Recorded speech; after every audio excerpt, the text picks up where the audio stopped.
వాకిళ్ళు తెరిచే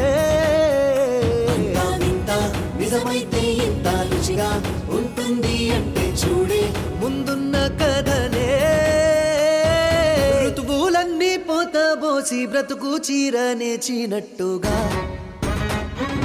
రెండు దిక్కులో కటాయే లోకమంతా రంగులాయే రేయి పగలు ఏకమాయే ప్రాణమంతా పండగాయే. తీసుకెళ్ళన్నయ్య. మంచితనానికైనా ఒక హద్దు ఉంటుంది ఉమ్మా. వద్దమ్మా, మేమే ఏదో ఒకటి చేస్తాం. ఏం చేస్తారు అరుణ్ బాబు? అవకాశం ఉండి కూడా వాళ్ళని వీళ్ళని అడగటం ఎందుకు? అయినా మొహమాట పట్టానికి మేము పరాయి వాళ్ళమా? పోనీ ఇది నా వంతు పెట్టుబడి అనుకో అన్నయ్య. రేపు వాగ్దేవమ్మ బాగా సంపాదిస్తే నాకు మనూరికి ఏదో ఒక రకంగా సహాయం చేయండి. ఒకవేళ వాగ్దేవమ్మ తీసుకోవడానికి ఇబ్బంది పడితే అప్పుగానే ఇచ్చామని చెప్పన్నయ్య. తీసుకో అరుణ్ బాబు. తీసుకో అన్నయ్య.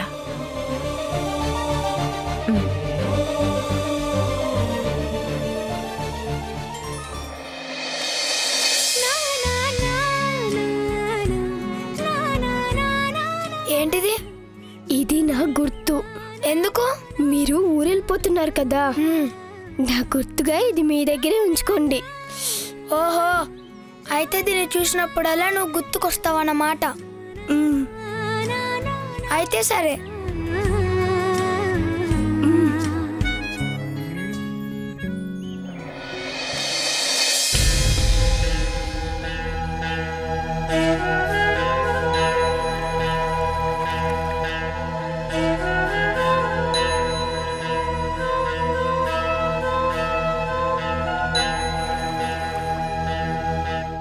అరుణ్ బాబు,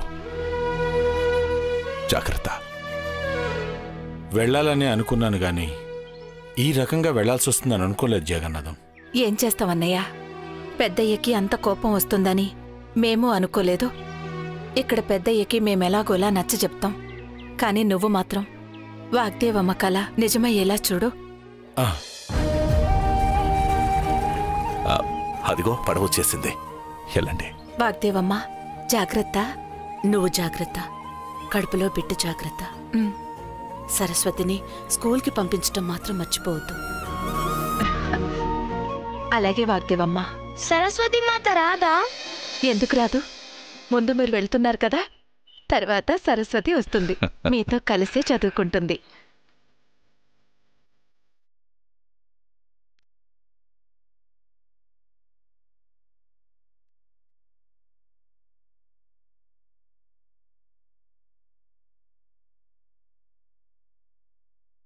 వాగ్దేవమ్మా, నువ్వు చాలా గొప్పదాని అవుతావు. అప్పుడు మా సరస్వతిని గుర్తు పెట్టుకో, నీ దగ్గరికే పంపిస్తాను. దీన్ని నీ అంత దాన్ని చేయాలి. జగన్నాథమన్నా, ఏంట్రా? అన్నా, మీ ఇంటి దగ్గర సామాన్లన్నీ బయట పడేస్తున్నారు. ఎవరు? మన ఊరు వాళ్లే, పెద్ద మనుషులు అనుకుంటా. నాకేం అర్థం కాలేదు. మీ గురించి వెతుక్కుంటూ వచ్చాను. త్వరగా రాన్నా. రాన్నా.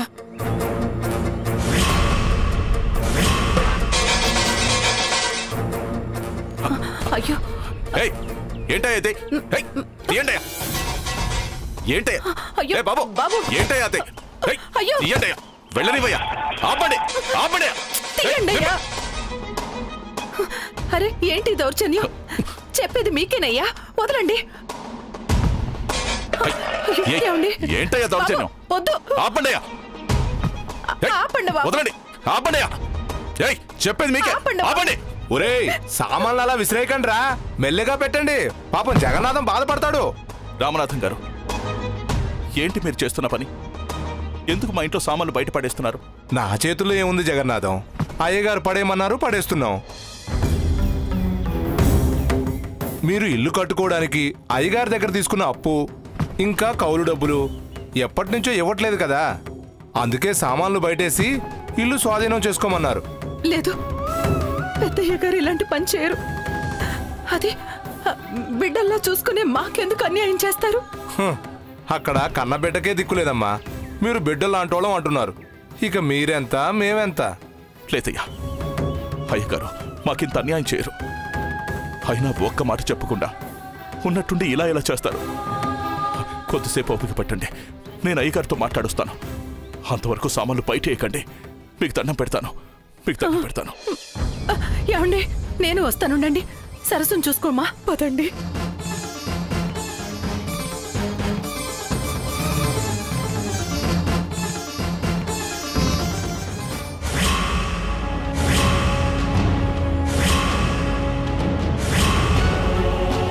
పట్నం వెళ్ళి ఏం చేద్దామనుకుంటున్నావు? తను చాలా గొప్ప చదువులు చదువుకుంది, చాలా గొప్ప ఆశయాలే పెట్టుకుంది. ఇక్కడే ఉంటే అవేవి నెరవేరవు నాన్న. మాటిచ్చాను నాన్న, తీసుకెళ్ళాలి.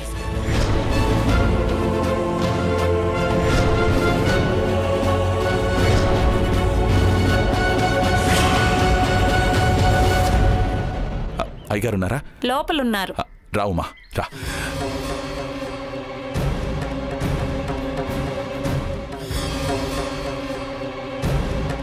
రేయ్, ఎవర్రా వీళ్ళని లోపలికి రానిచ్చింది? బయటికి ఏంటేయండి? ఎందుకయ్యా అంత కోపం? మాట వినలేదని బిడ్డల్ని ఎవరైనా ఇంతలా అసహించుకుంటారా? అయినా ఇప్పుడు ఏమైందనయ్యా ఇంత కోపం? ఏమైందా? ఏం కావాలింకా? కొడుకు, కోడలు, మనవళ్ళు, మనవరాళ్లతో కలకలలాడే ఇంటిని మూసిపోయేలా చేశారు. నా కుటుంబాన్ని ముక్కలు చేశారు. నా ముందు నిలబడి మాట్లాడే అర్హత కూడా నీకు లేదు. ఎందుకయ్యా అంత మాట అంటారు? మేమేం చేసామయ్యా? ఏం చేసావా? దీనంతటికీ నువ్వే కారణం. నువ్వు చిన్నప్పటి నుంచి నా కళ్ళ ముందే పెరిగావని, మంచిదానివని, నీ మొగుడు నా కొడుకు స్నేహితులని మిమ్మల్ని చేరదీస్తే నా కోడలి మాటలకు వత్తాసు పలికి నా కొడుకుని నా మీదకే ఉసిగొల్పి నా కుటుంబాన్ని ముక్కలు చేశావు. ఎందుకయ్యా అంత నిష్ఠూరంగా మాట్లాడతారు? మీ ఉప్పు తిని బతికిన వాళ్ళం మీ కుటుంబాన్ని ఎందుకు ముక్కలు చేస్తామయ్యా? వాగ్దేవమ్మ బాధని అర్థం చేసుకోమని చెప్పామయ్యా, అంతే. పాపం వాగ్దేవమ్మ బాగా చదువుకుందయ్యా. ఆ చదువు మీదే ఎన్నో ఆశలు పెట్టుకుంది. ఆ పట్టుదల చూస్తే ఏదైనా సాధిస్తుందనిపించింది. చాలా గొప్పదవుతుందయ్యా. రేపు మీకు మనూరికి పేరు వస్తుందయ్యా. అయినా మన తాతలు పొలాలు దున్నారు, మనము దున్నుతున్నాం. మన పిల్లలు అదే చేయాలంటే ఎలాగయ్యా? కాలం ఎప్పుడు ఒకేలా ఉండదయ్యా, మారుతుంది. ఆ మార్పు నాపడం ఎవ్వరి తరము కాదయ్యా. నోర్మోయ్! ఎంత ధైర్యం నీకు? నాకే నీతులు చెప్పేంత పెద్దదానివైనావా నువ్వు? మాట్లాడుకో. ఏరా, నేనే నా బిడ్డని కాదని బయటికి పొమ్మంటే వాడిని చేరదీసేంత మొనగాడివైపోయినావా నువ్వు? అయ్యా లేదయ్యా, మీకెదురొచ్చే ధైర్యం మాకెక్కడిదయ్యా. అంత భయపడేవాడివైతే నా కొడుక్కి నచ్చజెప్పి నా దగ్గరికి తీసుకొచ్చేవాడివిరా. ధైర్యం చెప్పి ఏరు దాటించేవాడివి కాదు. నా కొడుకుని నాకు కాకుండా చేసిన మిమ్మల్ని ఈ ఊళ్ళో ఎలా ఉండనిస్తాననుకున్నారు? ఈ క్షణం నుంచి మీరు నా పొలం పనులు చేయనక్కర్లేదు. నా దగ్గర తీసుకున్న బాకీ తీర్చేసి మీ ఇల్లు విడిపించుకోండి. అయ్యా అంత మాట అనొద్దయ్యా. ఆ ఇల్లు పొలం లేకపోతే మేము దిక్కులేని వాళ్ళం అయిపోతామయ్యా. పెళ్ళం పిల్లలు నన్నయ్యా, మీ కాళ్ళు పట్టుకుంటానయ్యా. మీ బిడ్డలాంటున్నయ్యా, కనికరించండి అయ్యా, కనికరించండి. నా బిడ్డే నా కాకుండా పోయిన తర్వాత నా బిడ్డలాంటి నువ్వు ఎలా పోతే నాకేంట్రా? భావతలకి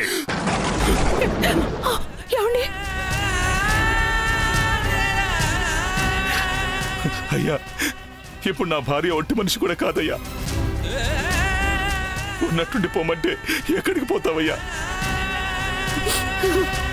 కాస్త గడువైనా ఇప్పించండి అయ్యా. తల తాకట్టు పెట్టైనా మీ అప్పు తీర్చేస్తాను అయ్యా. కాస్త గడువేయండి అయ్యా, కాస్త గడువేయండి.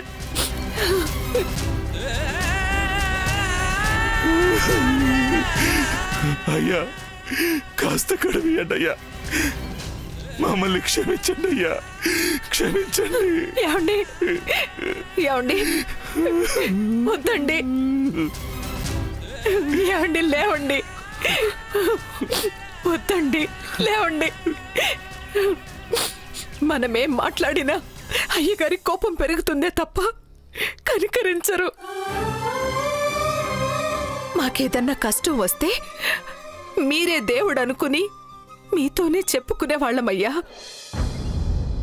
ఇప్పుడు ఆ దేవుడే కష్టం కలిగిస్తుంటే ఇంకెవరితో చెప్పుకుంటామయ్యా? మీ ఇష్టం, మీకేది న్యాయం అనిపిస్తే అదే చేయండి.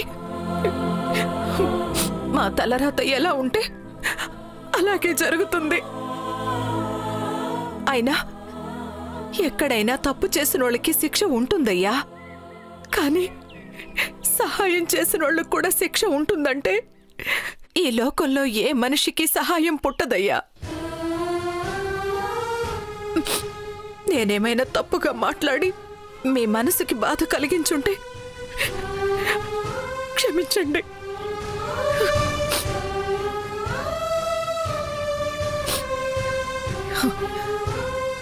ఆఖరిగా ఒక్క విషయం అయ్యగారు, నేనైతే ఏ తప్పు చేయలేదు. మీకు మీ కుటుంబానికి మంచి చేశాను. అది ఆ దేవుడికే తెలుసు. ఏదో ఒకరోజు తప్పకుండా మీరు తెలుసుకునేలా చేస్తాడు. ఉంటామయ్యా, పదండి.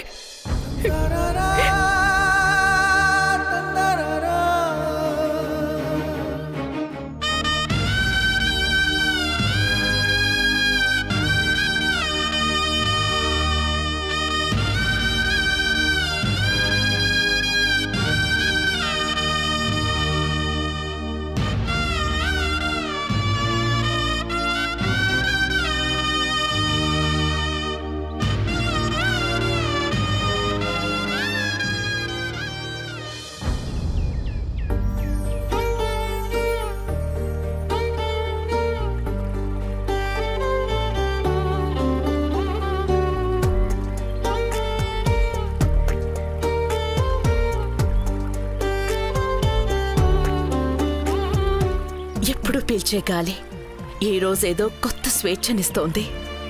ఎప్పుడు చూస్తున్న లోకం ఈ రోజు కొత్తగా కనిపిస్తోంది. లక్ష్యం వైపు వేసే మొదటి అడుగు, అదిచ్చే ఉత్సాహం, సంతోషం జీవితంలో ఇంకేమి ఇవ్వవు.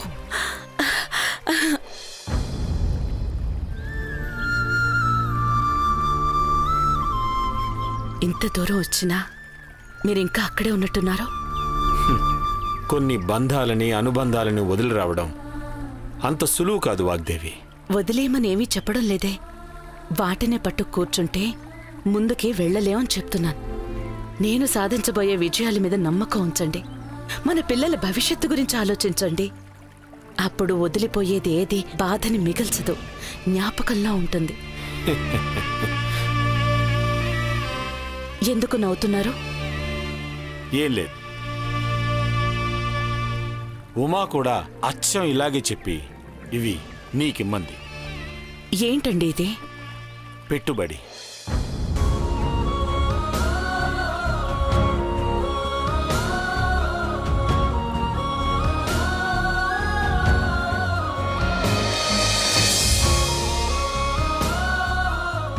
నీ మీద నమ్మకంతో ఉమ తన నగలన్నీ ఇచ్చింది వాగ్దేవి. తీసుకోవడానికి ఆత్మాభిమానం అడ్డొస్తే వాగ్దేవమ్మని ఇవి పెట్టుబడిగా అనుకోమని చెప్పండి అన్నయ్య అని చెప్పింది. రాత్రి మీకేం చెప్పాను? నా తెలివితేటలు చూసి పెట్టుబడి పెట్టేవాళ్ళు ఎవరో ఒకరు తప్పకుండా వస్తారని అన్నాను కదా. అక్షరాలా అదే జరిగింది. లాభాలు ఎవరికొద్దు చెప్పండి? తెలివితేటలు డబ్బుని నమ్మకపోవచ్చేమో, కానీ డబ్బు ఎప్పుడూ తెలివితేటల్నే నమ్ముతుంది. విజయం సాధించే వాళ్ళని వెతికి మరీ వాళ్లకి పునాదిగా నిలబడుతుంది. నేను సాధించబోయే విజయానికి ఇంతకన్నా గొప్ప సంకేతం వేరే ఏదుంటుంది చెప్పండి? వేసిన మొదటి అడుగులోనే దక్కిన విజయం. ఇక ఈ వాగ్దేవి విజయ యాత్రను ఎవ్వరూ ఆపలేరు.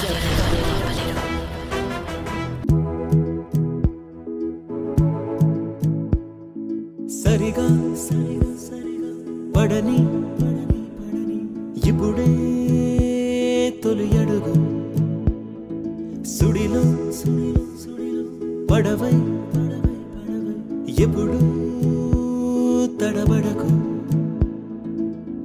మాయలో మగతలో మరుపు ఇంకెన్నాళ్ళు వేకువై వెలగని తెరవిదే నీ కళ్ళు కన్నబడి వదలాల్సిందే నీలా నువ్వు నిలవాలంటే మన్నుదడి తగలాల్సిందే ముందుకు సాగాలంటే కింద పడి లేవాల్సిందే కాలంతో గెలవాలంటే చలో చలో అందరికీ బతుకిచ్చే పోరాటంలో ముందుండు కైలాసం శిరసొంచి నీ ఎదలో ఒదిగే వరకు చలో చలో సరిగా పడని ఇప్పుడే తొలి అడుగు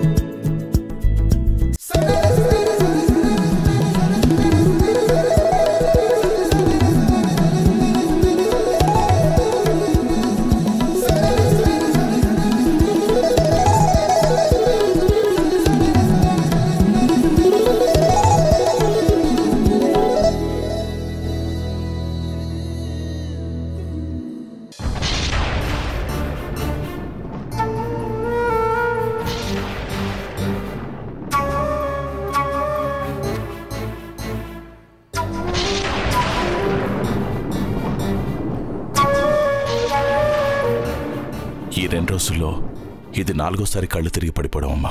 నీరసంగా ఉండటం వల్ల కళ్ళు తిరిగాయి జగన్నాథం. బలానికి ఇంజెక్షన్ చేస్తాను, సర్దుకుంటుందిలే. బరువులెత్తడాలు, ఇంటి పని వంట పని కూడా చేయకూడదు. అలాగే డాక్టర్ అమ్మా. ఇక నేను బయలుదేరుతాను. నువ్వు అమ్మని చూస్తూ ఉంటావు.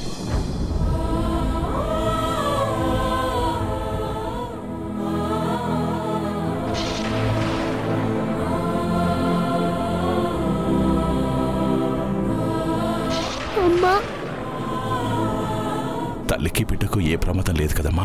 ఏం చెప్పమంటావు జగన్నాథం? లోపలే చెప్తే నీ భార్య ఇంకా కంగారు పడుతుందని చెప్పలేదు గాని పరిస్థితి ఎంత సీరియస్గా ఉందో తెలుసా? నెలలు నిండిన గర్భిణిని ఇలాగేనా చూసుకునేది? సరిగ్గా మందులు వాడలేదు, సరైన పౌష్టికాహారం కూడా లేదు. ఒంట్లో రక్తం కూడా చాలా తక్కువగా ఉంది జగన్నాథం. ఈ పరిస్థితుల్లో బిడ్డని ఇంకో 4 రోజులు కడుపులో మోసి కాన్పివ్వడం అంటే చాలా కష్టం. మీరు అలా చెప్తుంటే భయంగా ఉంది డాక్టర్ అమ్మా. తల్లికి బిడ్డకి ఏదైనా ప్రమాదమా? నేను ఆర్ఎంపీ డాక్టర్ని జగన్నాథం. టెస్టులు చేయాలి, మందులు వాడాలి. వెంటనే నువ్వు పట్నంలో ఉన్న పెద్ద డాక్టర్కి చూపించడం మంచిది. అస్సలు ఆలస్యం చేయకు. ఎందుకు చెప్తున్నానో అర్థం చేసుకో.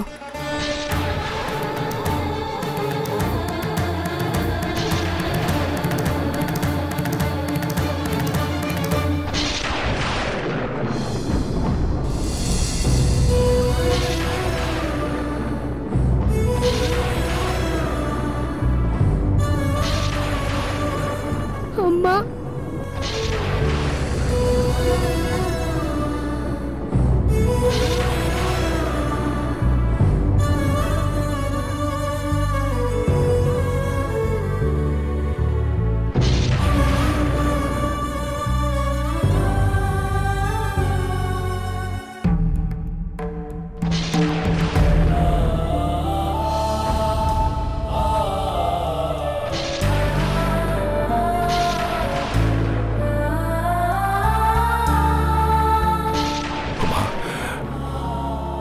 ఇప్పుడు ఎలా ఉంది? ఒంట్లో చాలా ఇబ్బందిగా ఉందండి. బిడ్డకేమన్నా అవుతుందేమోనని భయంగా ఉంది. ఏం కాదమ్మా, ఏం కాదు. బిడ్డకి నీకు ఏమీ కాదు. లేదండి, నాకు నాకు తేడా తెలుస్తోంది. ఇక్కడే ఉంటే అమ్మా ఇప్పుడు పరిస్థితి ఎలా ఉంటుందో చెప్పలేం. ఏమండి, ఒక పని చేద్దాం. పట్నంలో హాస్పిటల్కి వెళ్ళిపోదాం. అక్కడైతే మన వాగ్దేవమ్మ ఉంది, బాగా చదువుకుంది, ఏ ఇబ్బంది రాకుండా చూసుకుంటుంది.